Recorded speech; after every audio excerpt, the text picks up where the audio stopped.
I went to MIT to study linguistics in the mid-1960s, which was a time when Professor Chomsky's energy and attention was increasingly occupied with the resistance to the Vietnam War. I have to admit that a fair number of us graduate students were rather selfishly concerned that this effort would result in a decrease in the level of excitement of doing linguistics in his department.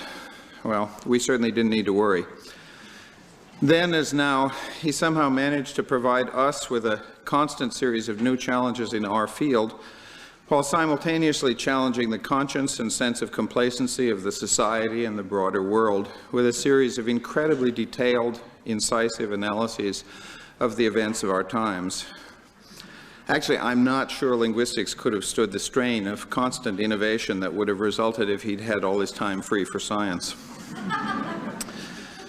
His ability to balance scientific activity with his life as a public figure surely has few, if any, parallels in our time.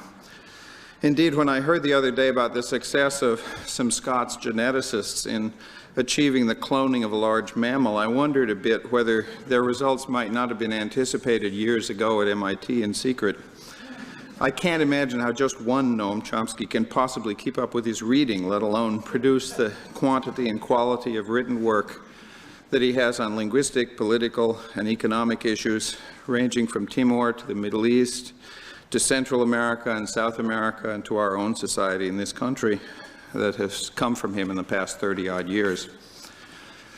For those of us who know Noam Chomsky as the scholar who has essentially defined the terms of inquiry in modern linguistics, as well as much adjacent territory in psychology and philosophy, it always comes as a shock to see how differently the rest of the world sees him.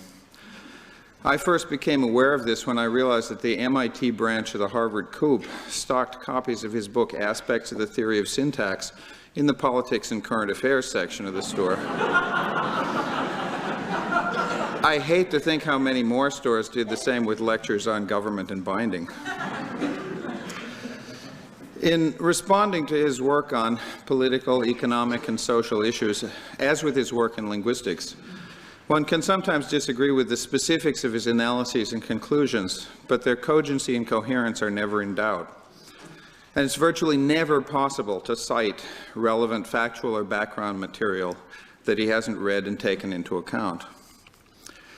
Yesterday afternoon, in a lecture commemorating one of the major figures in linguistics in the history of our department here at Yale, Bernard Bloch, Professor Chomsky gave us a picture of the scope of his ideas in the science of language. Today, we're pleased and privileged to hear some of another side of his thought. I'm delighted to be able to introduce Noam Chomsky, who will speak to us today on neoliberalism and global order.